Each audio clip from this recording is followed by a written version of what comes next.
E depois de o haverem escarnecido, tiraram-lhe a capa, vestiram-lhe as suas vestes e o levaram para ser crucificado.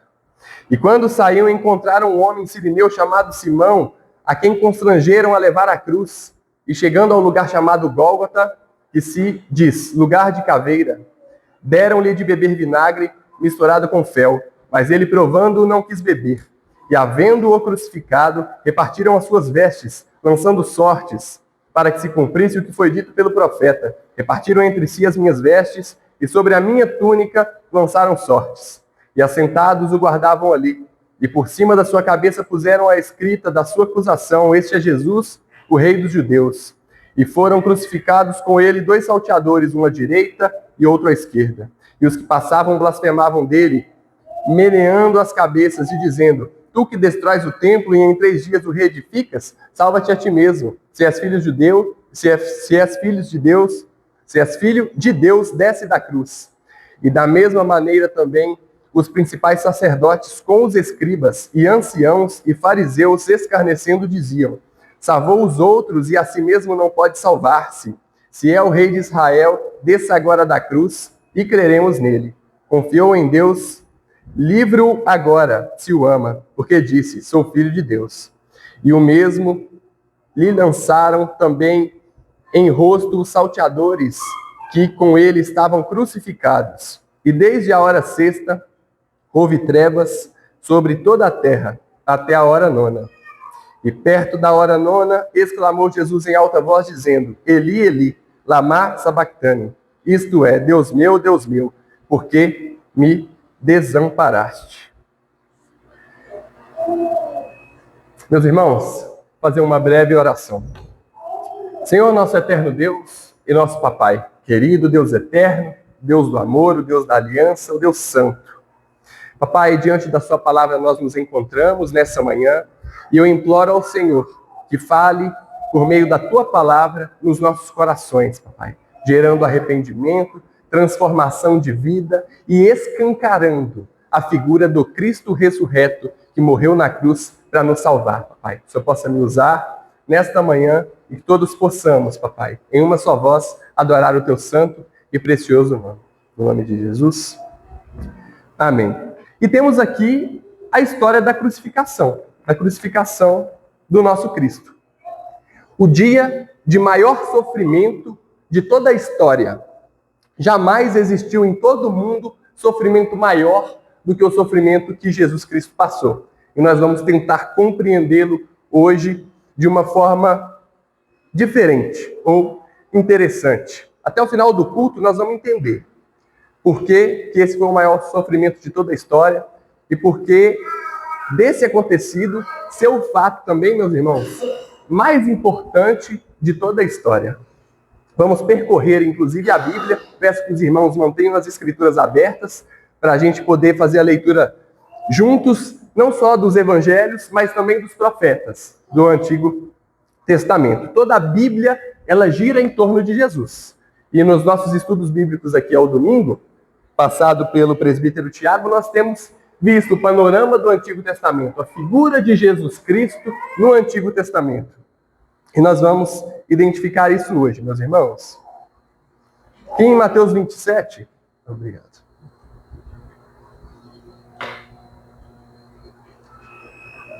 Versículo 27. E logo os soldados do presidente, conduzindo Jesus à audiência, reuniram junto dele toda a corte. E despindo-o, cobriram com a capa de escarlate. E tecendo coroa de espinhos, puseram em sua cabeça. E em sua mão direita uma cana, e ajoelharam diante dele. O escarneciam, dizendo: salve, Rei dos Judeus. Cuspiam nele, tiraram-lhe a cana e batiam com ela na cabeça. E depois de haverem escarnecido, tiraram a capa, vestiram suas vestes e o levaram para ser crucificado. Nós vemos que eles colocaram em Jesus uma capa escarlate para zombrar, porque ele se dizia rei. Então, colocaram uma capa para o rei. Não somente a capa, colocaram também uma coroa. Um rei precisa de uma coroa, e eles fizeram uma coroa de espinhos e colocaram também no rei. Bem como um cetro falso, uma cana em sua mão direita, para simbolizar de fato um rei, segurando um cetro, portando uma coroa e a sua capa. E eu gostaria de trazer uma breve reflexão, inclusive para as crianças que também estão aqui presentes, que essa era uma coroa de espinhos, pontiagudos, que entraram na cabeça de Jesus e perfuraram a pele de Jesus. E alguém aqui, por exemplo, já teve a experiência de cortar um dedo ou de machucar. E sangra, meus irmãos, sangra. E nós sabemos que às vezes sangra muito. E imagine vários espinhos, viu, Miguel, Melissa, entrando na cabeça do Cristo, perfurando a cabeça dele. Jesus ficou provavelmente com a cara cheia, meus irmãos, de sangue. E essa coroa de espinhos, meus irmãos, é muito lindo que ela ecoa o texto de Gênesis 3, no versículo 17 e 18. Convido os irmãos a abrirem. Porque Cristo assumiu sobre si a maldição da queda que aconteceu no jardim. Adão e Eva caíram pelo pecado. Gênesis 3, 17 e 18 diz assim: E Adão disse: Porquanto deste ouvido a voz da tua mulher e comeste da árvore que eu te ordenei, dizendo: Não comerás dela, maldita a terra por causa de ti. Com dor comerás dela todos os dias da tua vida. Versículo 18: Espinhos e cardos também te produzirá. E aqui, meus irmãos, nós vemos uma forte leitura cristológica, porque Cristo carregou o sinal da maldição de Adão na sua crucificação, da maldição que recaiu sobre a terra, que espinhos e cardos a terra produzirá. E Jesus carregou, meus irmãos, essa maldição adâmica contra a terra na sua cabeça, durante a sua crucificação. Isaías 50, versículo 6, também convido os irmãos a abrirem. Porque, meus irmãos, nós vimos aqui em Mateus 27, que logo depois eles começaram a cuspir em Jesus. E com a cana que Jesus segurava em sua mão direita, eles começaram a bater na cabeça de Jesus. Então pensa, Larissa, Jesus com a coroa de espinhos na cabeça e o soldado batendo com a cana na cabeça de Jesus. Quão mais os espinhos adentravam dentro de sua cabeça. Pense, Melissa, pense, Catarina. Isaías 50, versículo 6. As minhas costas ofereci aos que me feriam, e a minha face aos que me arrancavam os cabelos. Não escondi a minha face dos que me afrontavam e me cuspiam. Meus irmãos, lembrem-se, aqui eles estão zombando e judiando de Jesus Cristo. Viu, Christian? Eles estão judiando de Jesus. Eles estão maltratando Jesus, cuspindo em Jesus. E aqui vale, meus irmãos, uma breve explicação desse termo judiar. É muito coloquial aqui no nosso meio a gente usar judiar como uma maldade que é feita para outra pessoa. E esse termo vem do judeu, que tem origem naquela história antissemita, que os judeus eram perseguidos e sofriam maus tratos. E por causa disso surgiu esse termo, judiar. E eles estavam, meus irmãos, judiando do nosso Cristo. E vejam, meus irmãos, como a humanidade recepcionou Deus. Eu e todos os irmãos aqui presentes somos a humanidade. E olha como nós recepcionamos o Cristo, meus irmãos, mostrando toda a maldade da humanidade em Cristo. Isaías 52, os irmãos já estavam com Isaías aberto, vai para o capítulo 52, versículo 14. Isaías, meus irmãos, 52, 53, 50, Isaías fala muito de Cristo. Isso é muito lindo, como a Bíblia toda se comunica entre si. Vejam, meus irmãos, Isaías 52, 14. Como pasmaram muitos à vista dele, pois o seu parecer estava tão desfigurado, mais do que o de outro qualquer, e a sua figura mais do que a de outros filhos dos homens. Jesus, naquele momento de sofrimento, ele estava desfigurado, Você olhava para Jesus e não conseguia, provavelmente, enxergar o rosto de Cristo, porque ele estava desfigurado de tanto ser açoitado, judiado, de tanto ser machucado. E ele foi escarnecido, zombado, ridicularizado, debochado, cuspiam nele, como eu disse, batiam em sua cabeça. Salmo 22, que o irmão Wesley leu e nós também cantamos no versículo 7. Está aí no próprio boletim, os irmãos podem ver. Zombado dos que me veem, maneiam a cabeça e os lábios a mover. Esse salmo de Davi, meus irmãos, ele é um salmo messiânico, como o irmão Wesley disse. Ele descreve o sofrimento do ungido de Deus de uma maneira impressionantemente, de uma maneira impressionante, de uma maneira precisa. E nós vamos voltar a tratar desse salmo mais adiante, meus irmãos. Mas nós vimos aqui o salmo dizendo que zombaram dele, que batiam na cabeça dele. E nós lemos Mateus e vimos que, de fato, isso aconteceu com o Senhor. E eu vou abrir um parêntese aqui, meus irmãos, para adentrar no Evangelho de Marcos, para a gente entender uma coisa interessante sobre a hora e o dia da crucificação. Marcos 15, 25, diz que era a hora terceira e o crucificaram. Como assim, hora terceira? E para conhecimento aqui, meus irmãos da igreja, as horas, naquele tempo, eram contadas a partir do nascer do sol. E o nascer do sol nasce por volta de 6 horas da manhã, então a hora terceira seria mais ou menos às 9 horas da manhã. Então, segundo Marcos, crucificaram Jesus às 9 horas da manhã, a hora terceira. E continuando Marcos 15, no versículo 34 ao 37, é dito que, e a hora nona, Jesus exclamou com grande voz, dizendo, Eloi, Eloi, lama sabachthani, que traduzido é Deus meu, por que me desamparaste? E Jesus, dando um grande brado, expirou, no versículo 37. Nós vimos aqui no início que foi na hora nona que Jesus expirou e entregou o seu espírito, morreu. E é importante a gente entender esse horário, meus irmãos, que a crucificação se iniciou à hora terceira, às 9 horas da manhã, e Jesus morreu na hora nona, às 15 horas. Então, durou aproximadamente 6 horas todo esse período do Cristo crucificado. E além da gente entender a hora, também é interessante a gente entender o dia.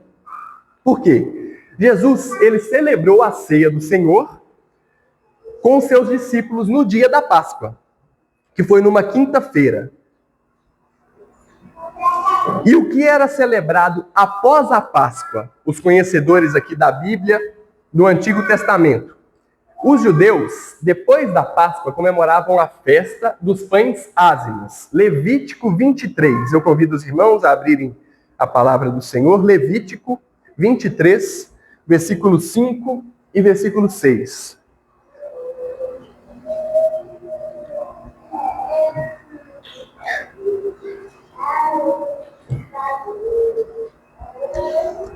Quando a festa dos pães ázimos foi instituída por Deus, como uma celebração dos judeus que comemoraram a saída deles do Egito. Diz assim o texto de Levítico 23, 5 e 6. No mês primeiro, aos 14 do mês, pela tarde a Páscoa do Senhor. E aos 15 dias deste mês é a festa dos pães ázimos do Senhor. Mantenham o livro de Levítico aberto, meus irmãos. Para os irmãos entenderem, a festa dos pães ázimos era uma celebração judaica que durava 7 dias. E ela foi instituída, como a gente leu, no livro de Levítico. E ela ocorre imediatamente depois da Páscoa, como nós lemos. A Páscoa no dia 14 de Nissan. Nissan é o primeiro mês do calendário religioso judaico. Então, no dia 14 era a Páscoa, e no dia 15 de Nissan, a festa dos pães ázimos. E eles comemoravam a saída apressada do Egito, do povo de Deus, que não teve tempo de fermentar o pão. Eles tiveram que sair do Egito às pressas e não tiveram tempo de fermentar o pão. E durante a festa dos pães ázimos, há a ordenança de comer o pão sem fermento, asmo, e remover todos os fermentos de sua casa, simbolizando a purificação dos pecados. Então Jesus, voltando para Mateus, celebra a Páscoa com a última ceia, numa quinta-feira, na noite do dia 14 de Nissan, que nós entendemos aqui agora lendo o texto de Levítico. E ele morre no primeiro dia da festa dos pães ázimos, no dia 15, um dia após a Páscoa. Dia 15 de Nissan. Mateus 26, 17. E no primeiro dia da festa de pães ázimos, chegaram os discípulos a Jesus dizendo-lhe: onde queres que te façamos os preparativos para comeres a Páscoa? E aqui, os irmãos que estão atentos podem achar uma coisa estranha. Porque no texto de Mateus, diz que eles celebravam a Páscoa no primeiro dia da festa dos pães ázimos.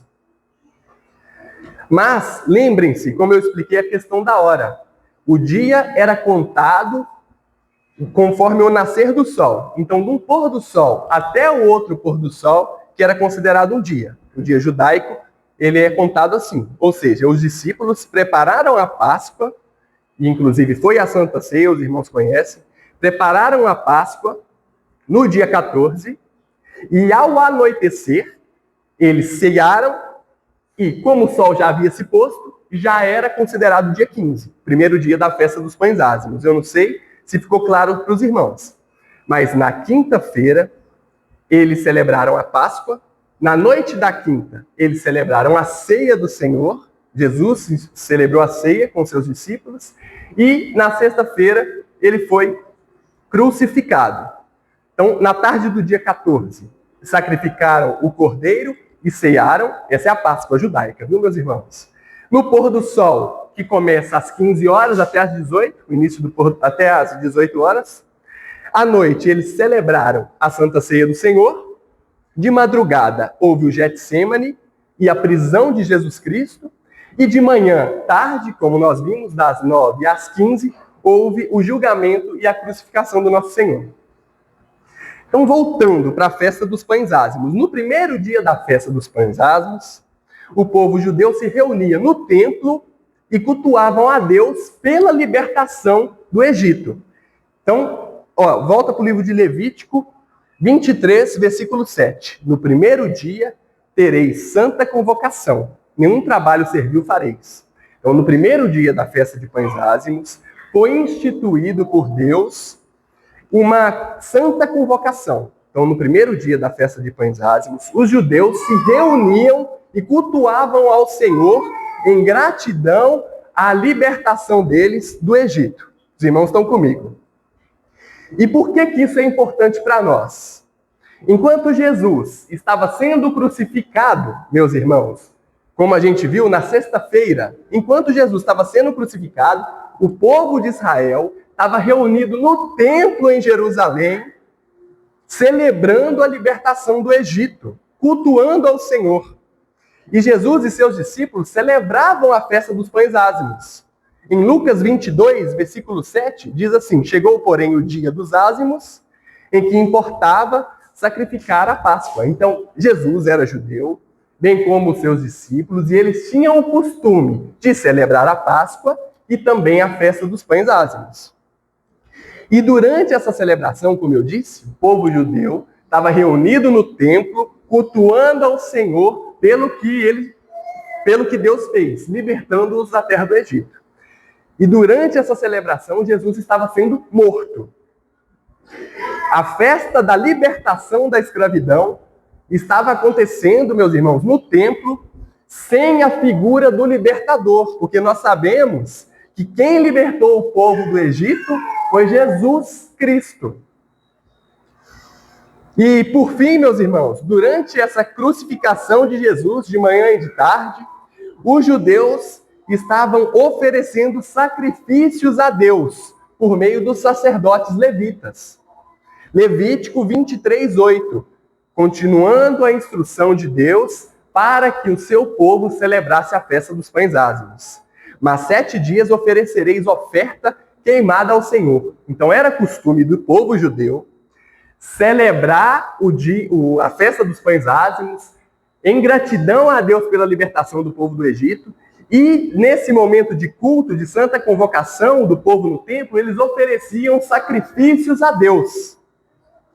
E de forma coordenada, meus irmãos, e simultânea, o sacrifício era oferecido no templo, enquanto Jesus era o sacrifício no Monte Caveira, Gólgota. Isso aconteceu de forma simultânea. O povo de Deus, no templo, celebrando a libertação, oferecendo sacrifícios a Deus, e Jesus sendo o sacrifício vivo pela libertação de seu próprio povo, meus irmãos. Isso é maravilhoso. Vamos voltar agora para Mateus 27, versículo 32. E quando saíam, encontraram um homem, sirineu, chamado Simão, a quem constrangeram a levar a sua cruz. E esse homem, Simão, meus irmãos, ele foi privilegiado na história, porque ele carregou a cruz de Cristo. Mas o que é interessante aqui é que quando nós lemos Lucas 9, 23, eu vou ler, peço desculpa aos irmãos, para eu não esperar os irmãos localizarem, para a gente ganhar tempo. Lucas 9, 23. E dizia a todos: se alguém quer vir após mim, negue-se a si mesmo, tome a sua cruz e siga-me. Texto conhecido dos irmãos. O que o Simão fez? Simão aqui, meus irmãos, ele se tornou a figura completa do discipulado de Cristo, fazendo o que todos nós deveríamos fazer. Como a gente leu agora no texto de Lucas, o que a gente tem que fazer? Tomar a nossa cruz, negar a nós mesmos e seguir a Jesus. E o que Simão fez? Tomou a cruz de Cristo. O que é a cruz de Cristo, meus irmãos? A cruz de Cristo é a nossa cruz. Porque Cristo não teve cruz nenhuma, ele é santo. Ele carregou os nossos pecados. Então aqui, meus irmãos, nós vemos essa figura completa do discipulado. Porque o que ele fez? Ele tomou a cruz dele e seguiu a Cristo. E é o que nós devemos fazer, meus irmãos. Exatamente isso. Tomar a nossa cruz, a cruz de Cristo, que é a nossa cruz, e seguir a Jesus. Voltando para o texto de Mateus, meus irmãos, versículo 33 do capítulo 27. E chegando ao lugar chamado Gólgota, que se diz lugar de caveira. Gólgota significa lugar de caveira. Então era um monte, viu, Christian? Pensa num monte. Esse monte, ele tinha a aparência de uma caveira. Esse era o Monte Gólgota. Gênesis, eu convido os irmãos, esse aí eu espero os irmãos abrir. Gênesis 3, versículo 15. Que aqui nós temos um simbolismo muito interessante, que é a cruz de Cristo sendo fincada no Monte Caveira, no Monte Gólgota. Os irmãos estão vendo aqui a cruz. A cruz, ela parece uma espada. E é o que aconteceu, meus irmãos. Simbologicamente, a escada de Jesus foi fincada no Monte Caveira, no Gólgota. E os irmãos eu vou ler, os irmãos acompanham. Gênesis 2,17. Mas da árvore do conhecimento do bem e do mal, dela não comerás, porque no dia em que delas comeres, certamente morrerás. Então, Deus disse: se me desobedecer, a consequência é a morte. E nós sabemos o que aconteceu. Eles desobedeceram e toda a humanidade morreu. Romanos 6, 23. Porque o salário do pecado é a morte, mas o dom gratuito de Deus é a vida eterna por Jesus Cristo, nosso Senhor. Então, o salário do pecado é a morte. Adão e Eva pecaram e eles morreram. Promessa de Deus. E Jesus, meus irmãos, nós sabemos, ele venceu a morte. 2 Timóteo, capítulo 1, versículo 10. E que é manifesta agora pela aparição do nosso Senhor Jesus Cristo, o qual aboliu a morte e trouxe à luz a vida e a incorrupção pelo Evangelho.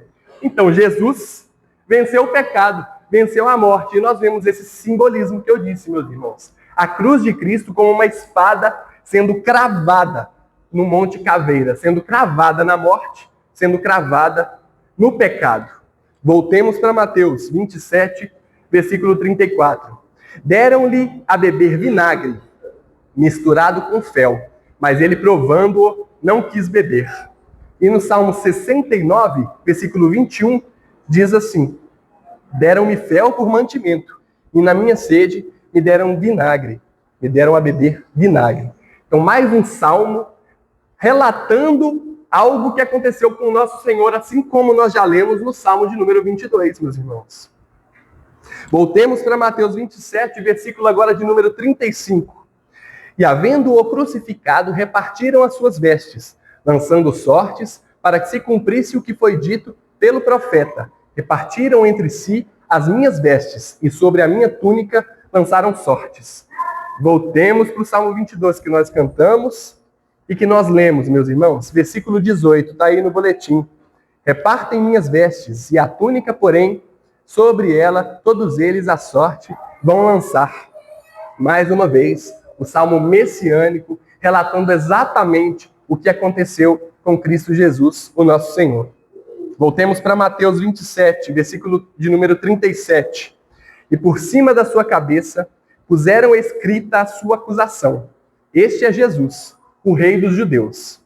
E aqui nós vemos uma ironia providencial.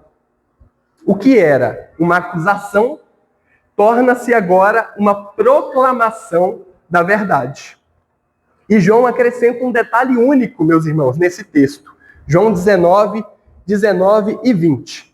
E Pilatos escreveu também um título e pô-lo em cima da cruz. E nele estava escrito: Jesus Nazareno, o Rei dos Judeus.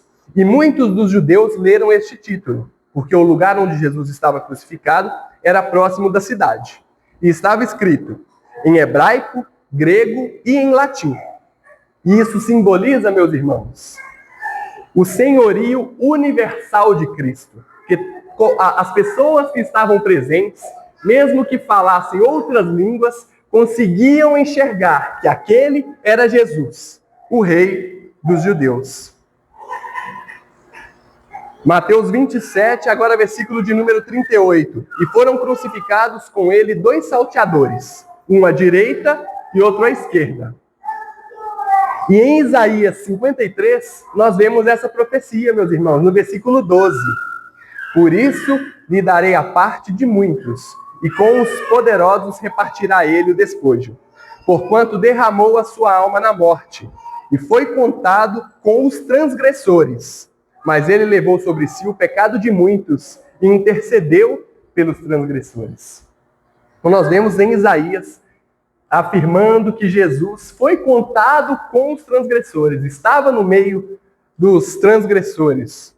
E Lucas registra essa intercessão que nós também lemos agora no livro do profeta Isaías, quando diz que Jesus intercedeu pelos transgressores. E em Lucas 23, no versículo 34, nós vemos: e Jesus disse: Pai, perdoa-lhes, porque não sabem o que fazem.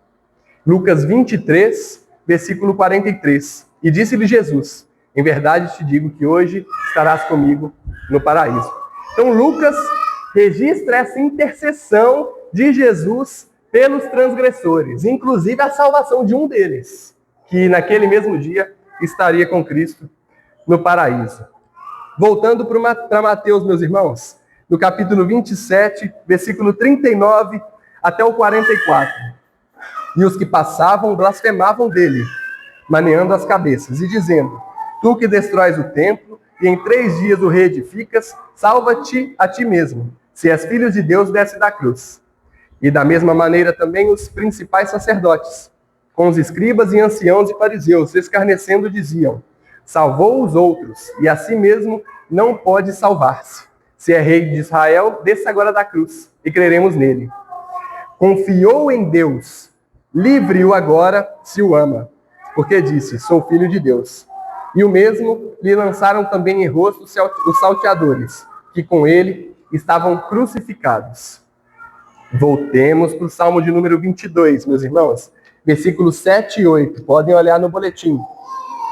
Zombado dos que me veem, maneiam a cabeça e os lábios a mover. Versículo 8. Em Deus confiou, que o livre, pois nele tem prazer. E aqui nós vemos Mateus, o Evangelho de Mateus, citando isso quase palavra por palavra do que está no Salmo de número 22, meus irmãos. E esse é um cumprimento profético extraordinário desse salmo messiânico e da crucificação de Cristo Jesus. Zombavam e blasfemavam dele, desafiavam ele a se salvar, assim como o diabo fez com Jesus Cristo no deserto. Os irmãos também lembram, Mateus 4, do 5 ao 7. Então o diabo transportou a cidade santa e colocou sobre o pináculo do templo. E disse-lhe, se és tu filho de Deus, lança-te daqui embaixo, porque está escrito que aos seus anjos dará ordem ao teu respeito e tomar-te-ão nas mãos para que não tropeces com teu pé em nenhuma pedra. Disse-lhe Jesus, também está escrito, não tentarás o Senhor teu Deus. E nós vemos agora essa mesma tentação que o diabo fez para com Cristo no deserto, recaindo e reaparecendo sobre Jesus Cristo na cruz. E a diferença é que Cristo, ele não vence descendo da cruz, como eles estavam desafiando nosso Senhor.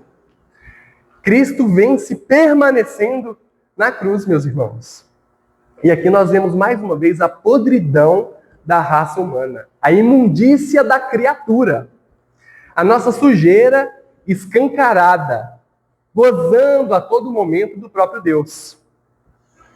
Jesus, meus irmãos, quando ele começou o ministério, ficou 3 anos realizando milagres, curando, ressuscitando mortos. E ele terminou a vida dele sendo ridicularizado pelo que o mundo tem de pior, pela raça humana, pela criatura.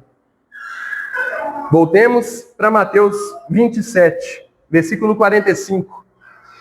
E desde a hora sexta houve trevas sobre toda a terra, até a hora 9.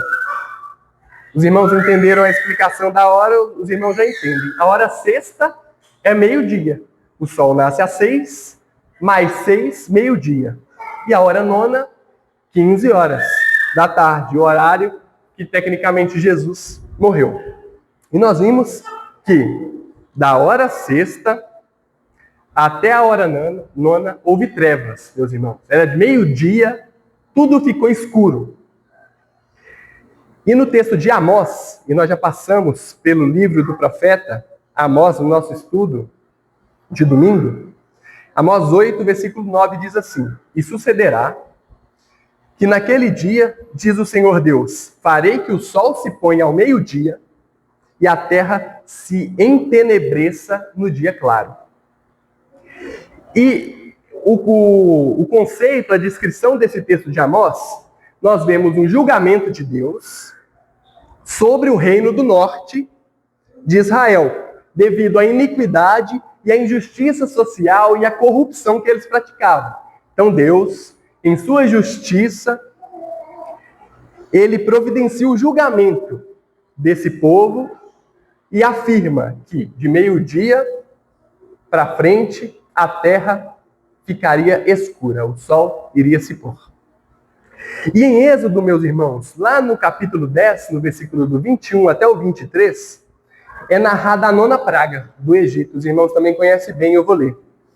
Então disse o Senhor a Moisés, estende a tua mão para o céu e virão trevas sobre a terra do Egito, trevas que se apalpem. E Moisés estendeu a sua mão para o céu e houve trevas espessas em toda a terra do Egito por 3 dias. Não viu um ao outro, e ninguém se levantou do seu lugar por 3 dias. Mas todos os filhos de Israel tinham luz em suas habitações. Aqui, como eu disse, é narrada a 9ª praga, que foi enviada para o Egito. Foi 3 dias de trevas densas, palpáveis. Deus ordena que Moisés estende a sua mão e por meio do que Moisés faz, Deus escurece o Egito em 3 dias. Onde os egípcios não conseguiam enxergar, meus irmãos, uns aos outros. Tampouco se mover, porque eles não conseguiam ver para onde que eles iam, de tão escuro que estava. Enquanto os israelitas, como disse, tinham luz em suas casas. E o que eu li esses 2 textos, meus irmãos? A gente vê aqui um simbologismo de trevas durante o dia para o juízo de Deus. As trevas simbolizam aqui o justo juízo de Deus. E a morte de Jesus, meus irmãos, nada mais é do que o justo juízo de Deus, exercido em seu próprio Filho. Por isso, meus irmãos, houve trevas, porque Deus exerceu o seu juízo. Voltemos para Mateus, versículo 46. E perto da hora nona, exclamou Jesus em alta voz, dizendo: Eli, Eli, lama sabactani. Isto é, Deus meu, por que me desamparaste? E aqui, meus irmãos, nós chegamos no auge, no núcleo desse sermão. No momento mais sombrio da cruz, Jesus, Filho do eterno Deus, clama em profunda agonia e sofrimento: Deus meu, por que me desamparaste? E essas palavras não são apenas uma expressão de dor, porque os irmãos já viram aqui, Jesus sofreu muita dor, meus irmãos.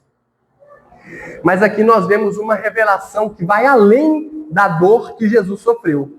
Uma revelação do peso que ele carregou por nós.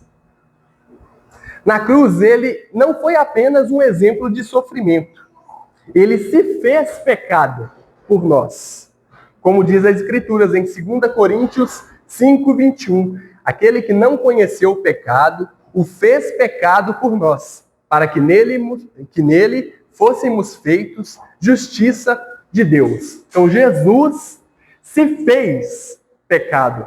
Naquele momento ali na cruz, meus irmãos, Jesus era o pecado. Jesus era o pecado. Abacuque 1:13 diz assim: Tu és tão puro de olhos que não podes ver o mal, e a opressão não pode contemplar. Meus irmãos, Jesus era o pecado. Deus é tão puro de olhos que não pode contemplar o pecado, não pode contemplar o mal. E Deus, por ser infinitamente santo, meus irmãos, ele não pode tolerar o pecado. Não pode.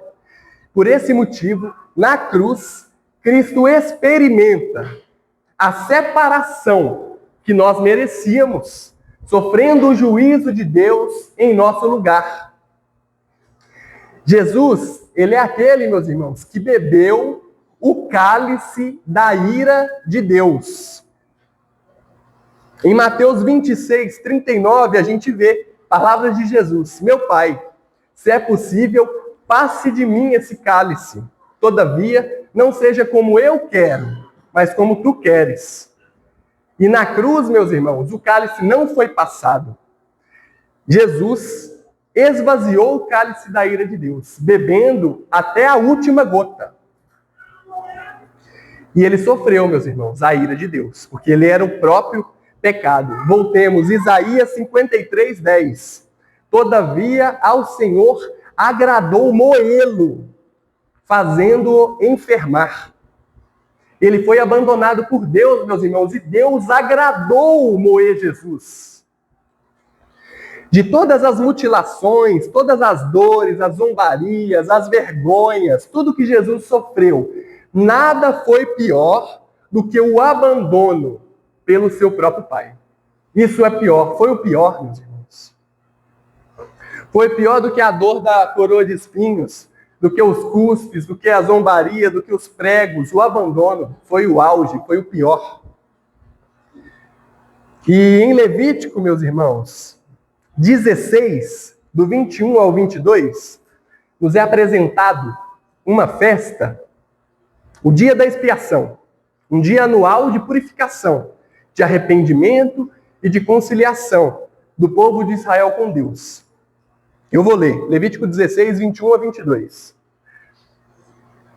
E Arão porá ambas as suas mãos sobre a cabeça de um bode vivo, e sobre ele confessará todas as iniquidades dos filhos de Israel, e todas as suas transgressões e todos os seus pecados, e os porá sobre a cabeça do bode, e enviá-lo-á ao deserto, pela mão de um homem designado para isso. Assim, aquele bode levará as iniquidades todas deles à terra solitária, e deixará o bode no deserto. Então, esse dia da expiação, meus irmãos, eles pegavam um bode, colocava todos os pecados, todas as transgressões nesse bode, punha lá a mão no bode, na cabeça do bode, punha tudo no bode, confessava os pecados, passava tudo pro bode, o bode era jogado no deserto e abandonado. Isso era o que acontecia, meus irmãos, nesse dia da expiação. E uma referência com Jesus, que Jesus é esse bode expiatório que nós vemos em Levítico. Esse dia da expiação apontava para o Cristo, que seria abandonado no deserto, meus irmãos, com todos os pecados lançados sobre ele, como eram lançados nesse bode. Jesus é o verdadeiro bode expiatório, que carregou a culpa do seu povo até o fim. Eu já estou caminhando para o final, meus irmãos. E nada disso foi um improviso. Cristo é o Cordeiro de Deus que foi morto antes da fundação do mundo. Apocalipse 13, 8. Esses cujos nomes não estão escritos no livro da vida do Cordeiro, que foi morto desde a fundação do mundo. Está lá em Apocalipse, meus irmãos. Então, antes que o mundo já existisse, e nós sabemos da criação em Gênesis 1, Deus já havia determinado que o seu Filho Jesus, o Cristo, fosse morto e sofreria por amor de seu povo esse abandono de seu Pai. Não foi um improviso. Deus não improvisou, meus irmãos, não é um teatro. Não foi uma reação a alguma coisa que deu errada. Foi parte de um propósito eterno de Deus, mutilando o seu Filho desde antes da fundação de todo mundo, meus irmãos. E nós vemos no Salmo de número 22, que nós lemos e cantamos, no versículo de número 1.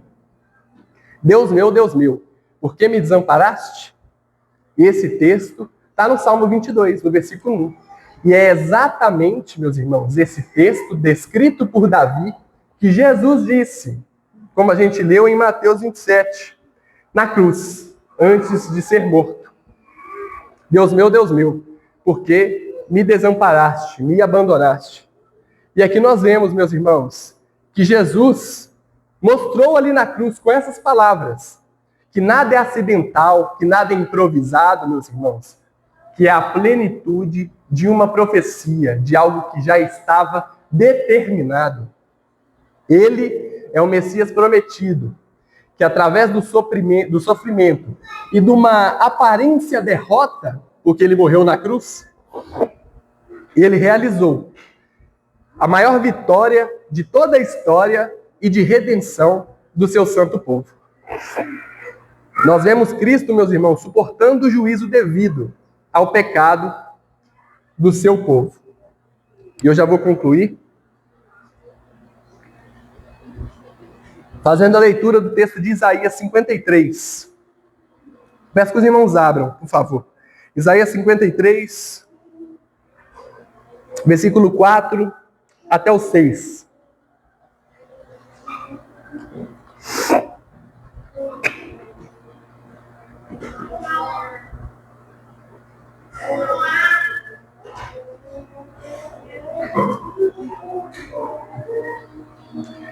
Isaías 53, versículo 4 ao 6, diz assim: verdadeiramente, ele tomou sobre si as nossas enfermidades, e as nossas dores levou sobre si. E nós o reputávamos por aflito, ferido de Deus e oprimido. Mas ele foi ferido por causa das nossas transgressões, e moído por causa das nossas iniquidades. O castigo que nos traz a paz estava sobre ele, e por suas pisaduras fomos sarados. Todos nós andávamos desgarrados como ovelhas, como um se desvia pelo seu caminho, mas o Senhor fez cair sobre ele a iniquidade de todos nós. Meus irmãos, nenhuma dor que você sentiu em toda a sua vida, e eu convido o irmão a pensar na dor que o irmão mais sentiu em toda a sua vida. Aquele momento que o irmão mais sofreu, desde o seu nascimento. Nenhuma dor que nós já sentimos em toda a nossa vida se compara à dor que Jesus sentiu. Porque como nós lemos aqui no texto de Isaías 53, meus irmãos, Jesus sentiu ali na cruz a dor de todos nós.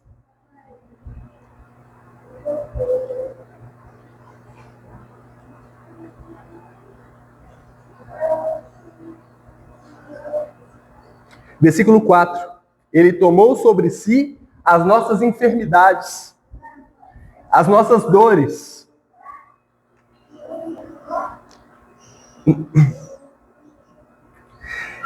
As enfermidades e dores, meus irmãos, de toda a era, não é só de agora, não.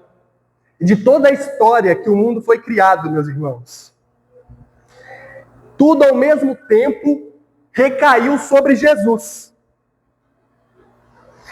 A dor quando seus pais te desprezaram, ou num acidente que você sofreu, ou um vazio que você sentiu no seu coração durante muito tempo, a dor de um parto extremamente difícil, a dor de perder um ente querido que você ama, tudo, ele sentiu tudo. E mais, meus irmãos, ele sofreu a punição da nossa inveja, dos nossos vícios, da nossa mentira, da nossa preguiça, do nosso egoísmo, da nossa incredulidade, da nossa ira. Ele sentiu tudo. Ele sentiu a dor da alma, que direciona uma pessoa para o inferno. Ele sentiu. E você, meus irmãos, e eu, nunca sentiremos uma dor como essa. Porque nós cremos que nós nunca seremos abandonados pelo nosso Pai. E nós só não seremos abandonados por causa de um motivo, meus irmãos. Cristo. Jesus o Cristo.